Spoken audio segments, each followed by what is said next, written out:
all of us want to be able to stop the genocide. You know, all of us want to be able to do that, and all of us want it to stop now. I mean, I think the fact that so many people are out on the streets, that the protest in support of Palestine is so big, I hope at the very least it provides solace and comfort to you and to the people of Palestine. That's what I really hope. Hello and welcome to our program, and I'm very much pleased to take you to our interview with the British activist and writer Lizzie Eldridge, who is known for her fight for justice and for her support for the Palestinian people's struggle for freedom and independence. Eldridge is known for her participation in almost all the demonstrations taking place in the UK in protest of the Israeli genocide against the Palestinian people, particularly in Gaza. It's a great honor to have you on our program, Lizzie Eldridge. Thank you so much. Thank you. It's a real privilege to be here. You're welcome. Lizzie, you have always been at the forefront of the international solidarity actions protesting the Israeli genocide against Gaza and the Israeli occupation of Palestine. If you tell us a bit about the activities and the initiatives that you are involved in these days in relation to Palestine. Sure, yeah, of course. I mean, I'm based in Glasgow, which is in Scotland, and there are two groups I'm involved in. One is the Scottish Palestine Solidarity Campaign, and the other is the Gaza Genocide Emergency Committee. The Scottish Palestine Solidarity Campaign has been going for decades. The Gaza Genocide Emergency Committee was set up more or less as soon as the genocide began in Gaza, so October 2023.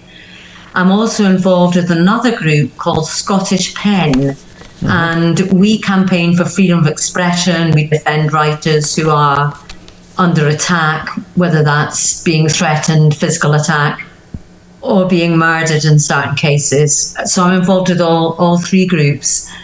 Recently, Scottish Pen and Scottish Palestine Solidarity Campaign worked together on a project which involved bringing a young Palestinian writer and journalist to Scotland. She managed to evacuate, along with about 20 other students, to Ireland last April, and we were very lucky to be able to bring her over to Scotland, where she gave a series of lecture tours. So that was a kind of highlight of this month. On top of that, I mean, today there's a protest going on at Barclays Bank. Barclays is a multinational bank that funds weapons companies giving weapons to Israel, and we've been protesting about this for many, many months. So we do lots of different kinds of protests. At the minute too, we're doing the pots and pans protest, which Bisan began, or she asked people to do. So there's many different protests happening in different parts of Glasgow and across the UK, where literally people stand 6 p.m. banging a pot and demanding an end to the starvation of the people in Gaza. So there's lots of things going on, Osama, many different kinds of things. And all the yes, time. Lizzie. We know that your mission today is not easily really, because the UK government as well as other governments around the world are targeting activists, and in Britain in particular, the people connected with Palestine Action are targeted by the government, and we saw many activists who were arrested and prosecuted. So a lot of restrictions are imposed on your activities. So if you tell us how you are able to overcome these restrictions, and what these restrictions reveal about the British government relationship with the Israeli occupation government. Sure, yeah. I mean, Palestine Action, which is a non-violent, direct action group, which had been targeting Elbit factories, Elbit being the biggest Israeli weapons manufacturer.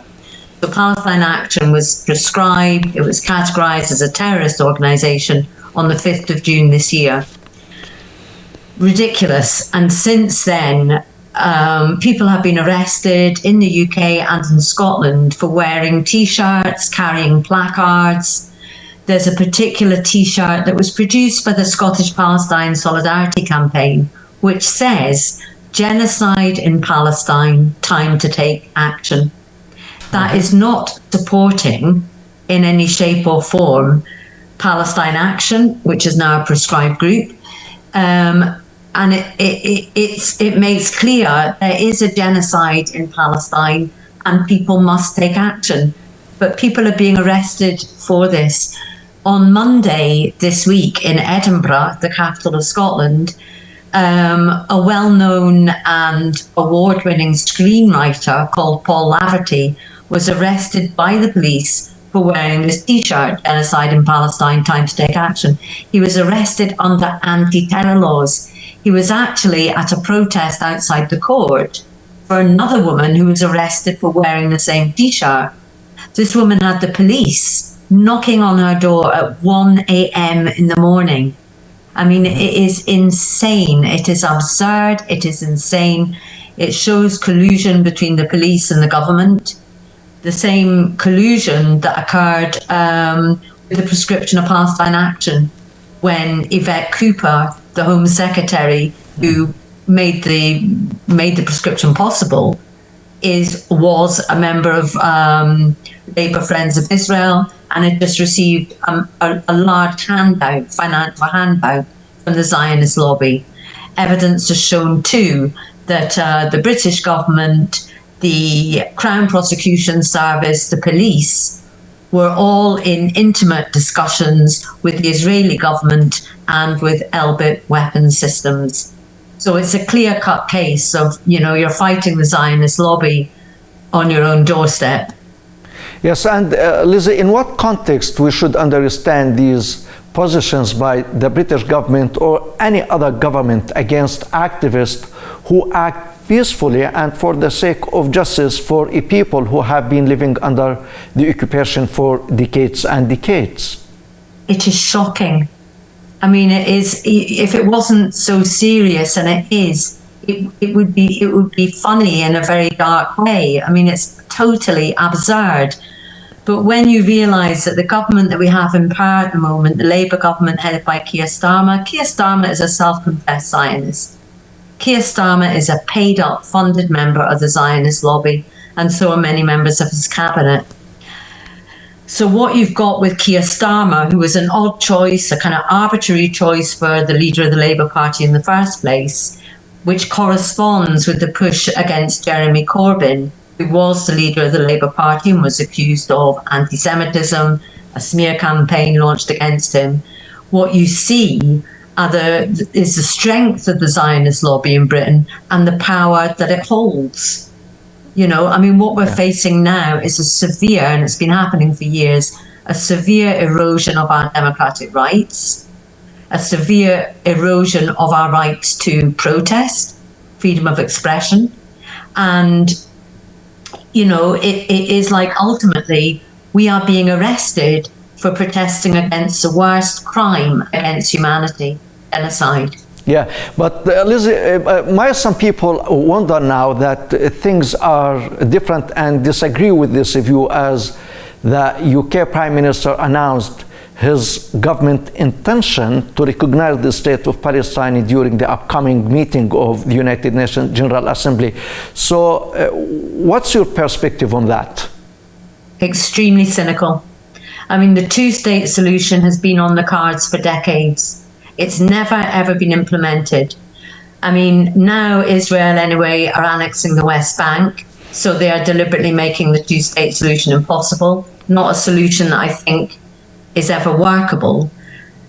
And it's not up for anybody else to decide apart from the Palestinian people.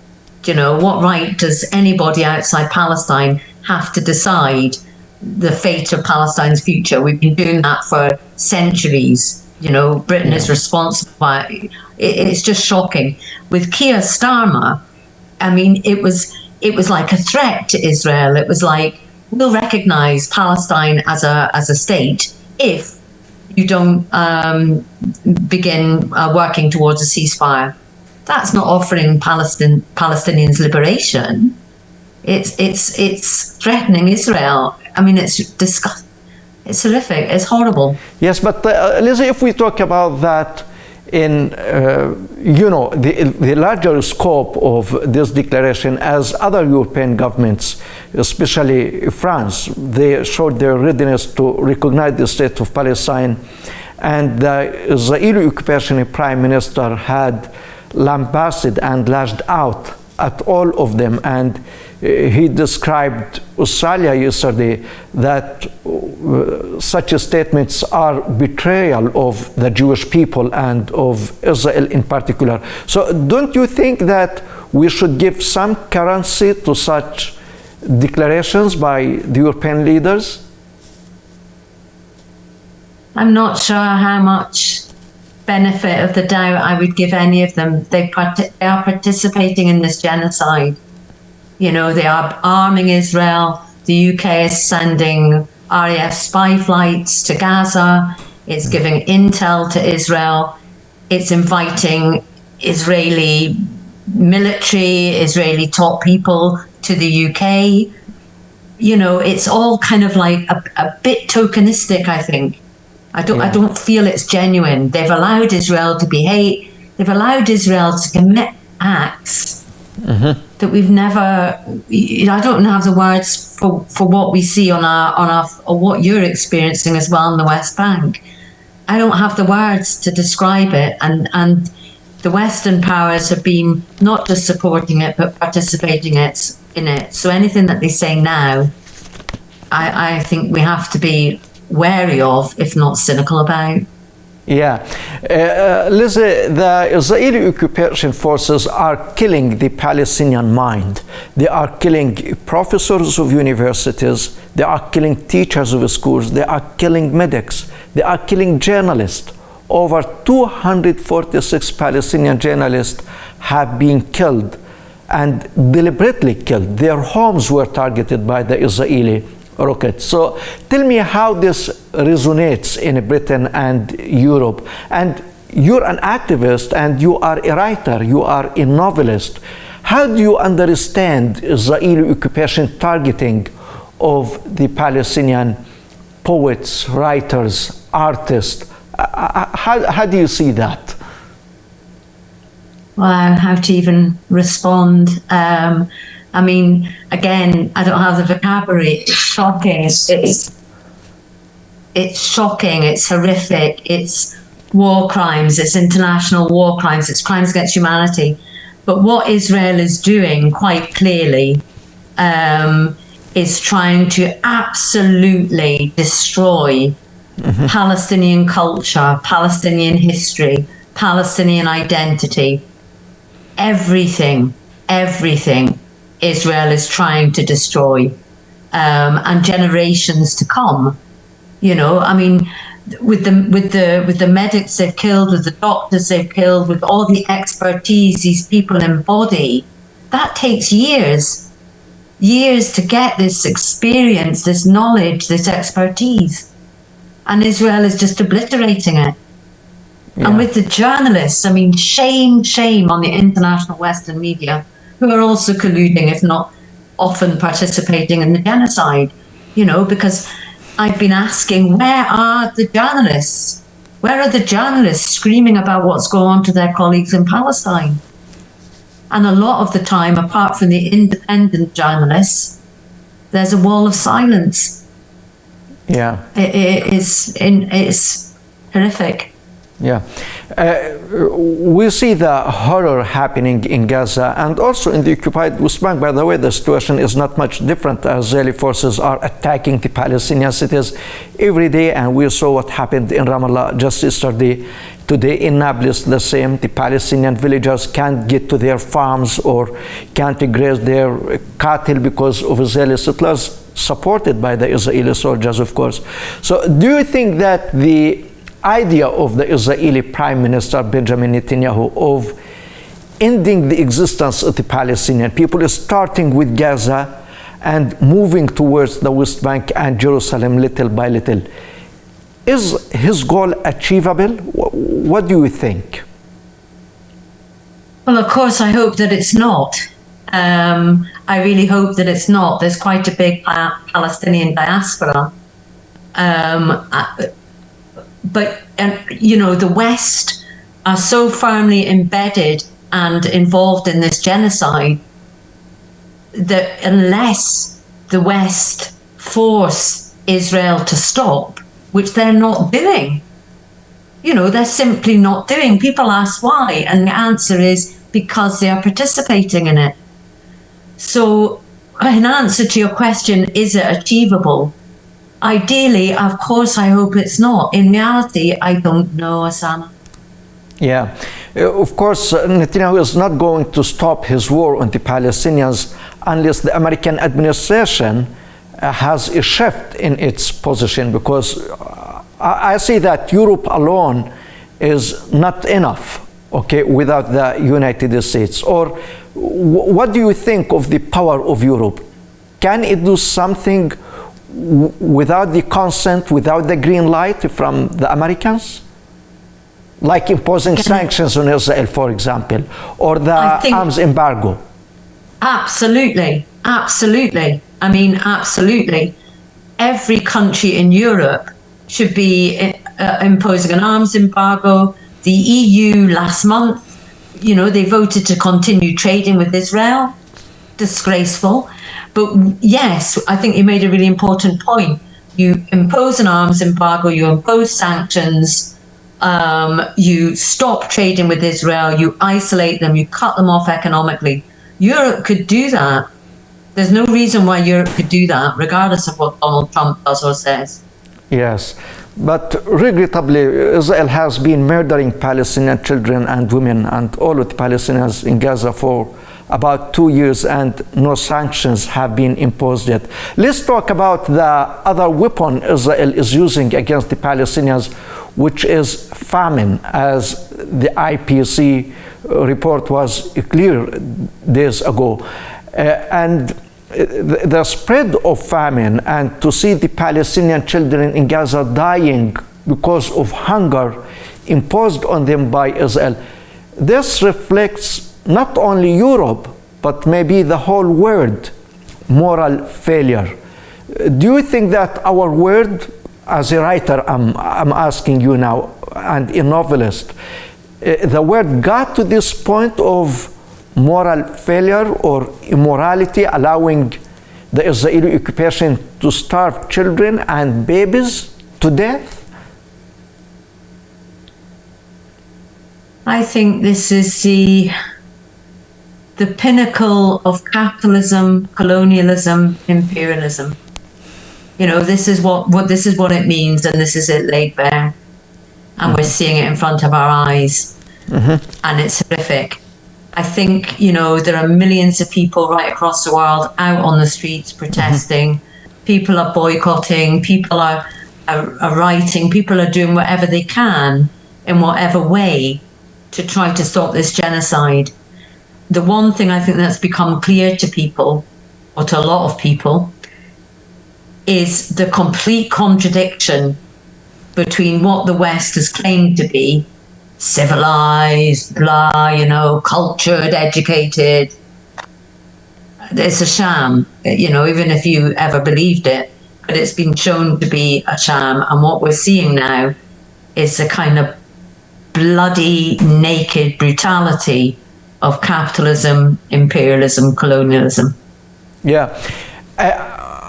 To what extent we can, as Palestinians now, as ordinary Palestinian citizens, count hope on the public opinion shift in the West? Do you think that this could be a shield for the Palestinians against the Israeli occupation plan of genocide and ethnic cleansing?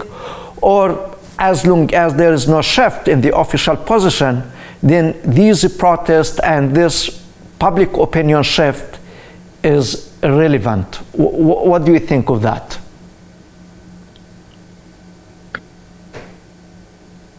Well, I think, all of us want to be able to stop the genocide. All of us want to be able to do that, and all of us want it to stop now. I mean, I think the fact that so many people are out on the streets, that the protest in support of Palestine is so big, I hope at the very least it provides solace and comfort to you and to the people of Palestine. That's what I really hope. I think too, it's quite hard after nearly 2 years of genocide and many decades of occupation to realise that some people are only really realising what's going on now. You know, you talk about that shift, and I guess a lot of people who just consume mass media, mainstream media, maybe that's why. But it's going to take, I think it's going to take mass mobilization on the streets, mass boycotting of Israel, mass disruption of, you know, for example, football matches. There was a football match in Glasgow the other day at Celtic Park. Celtic has long-standing connections with Palestine. Yeah. And there were 2 Israeli players on the other team. You know, so we went along and we protested, and we were protesting to a good group of people because the Celtic supporters are largely very supportive of their Palestinian brothers and sisters. But it's things like this, you know, it's trying to get UEFA, for example, to ban Israel. You know, it's these things. You know, I think in culmination, I'm not a fan of money, I'm not materialistic. I do know that once you start hitting countries where it hurts financially, that's when you can achieve the most, because it's the only language they speak. So I think things like boycotts and sanctions and divestment, constant protest, even though it's taking far too long and every day hundreds of people are being murdered by Israel, we just have to keep doing something. Yeah. Lizzie, we know of the military power that Israel does have because, you know, the American military depots are open for Israel all the time, and all types of missiles and bombs are given to Israel, and it's really testing them by bombing the children of Gaza. So it is achieving its military targets against these children and these women in Gaza, but it is losing at the level of the narrative. If we talk about the war of narrative, how important is this war, the war of narrative, the Palestinian narrative and the Israeli narrative? And how do you see the Palestinian narrative victory, if I can say, in the West today? I think it's very important. I think it's really important. And I think that gradually, I think the narrative has changed. I think, sadly, it takes images of starving children to move some people's hearts. But whatever it takes, that fact that hearts are moving has to be a good thing.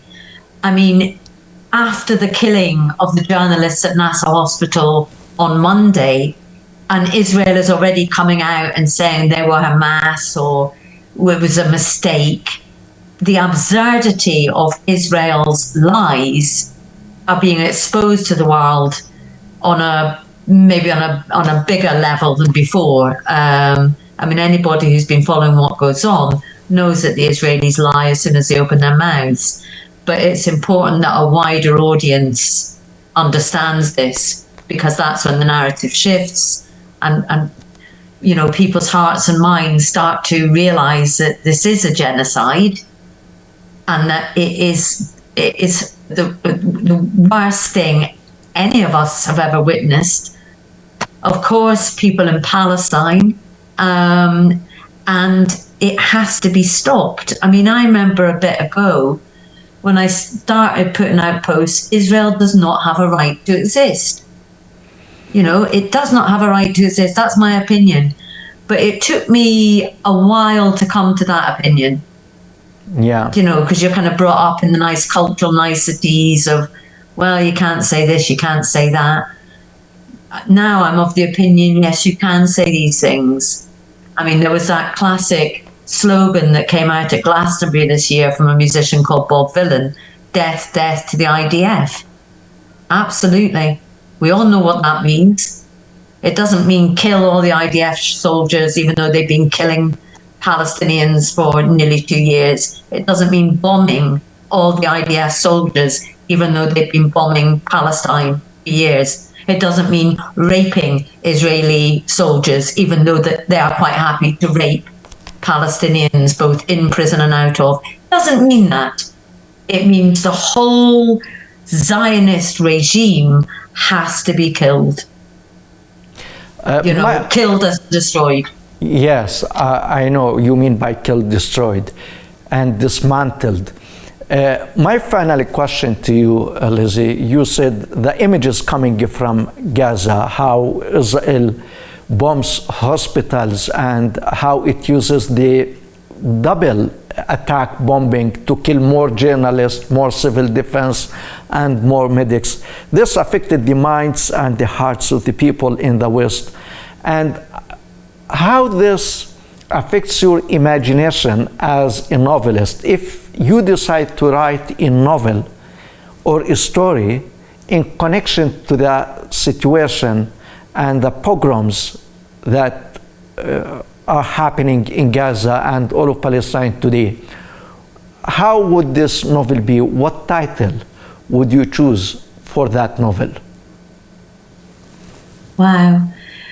I've written various short stories that have been inspired, is that even the right word, that have been triggered, that have been written as a result of what I'm seeing. And at the beginning of the genocide, I wrote several short stories, and I stopped writing because I couldn't, how to describe. I've been saying for months, many others too, we don't have the vocabulary. It's like we don't have the vocabulary to adequately describe what we are witnessing. It is beyond words. If I were to write a novel, my God, it would be a big novel. It'd have to be all about capitalism, imperialism, colonialism, because this is the kind of apex of all that in all its horror. I might call it Serenity as a kind of ironic and sarcastic title, because in amongst all this horror, like the other day, the American guy, diplomat, I think, Turkish diplomat, I can't remember, telling the Lebanese journalists not to be animalistic, to behave themselves, to behave nice, and you go, oh my God, is this some kind of sick joke? Or is this for real? This is a guy who's representative of the genocidal powers that be. And he's got the audacity to speak in this outrageously racist and colonialist way. So it's all these kind of contradictions, I think. So maybe the title, if I were ever to write a novel, would be Serenity. Thank you very much for being with us. Thank you. Thank you so much, and please just stay safe and take care. Thank you, Lizzie. And thank you very much for watching, and from me, Usama Nazal. Have a nice time.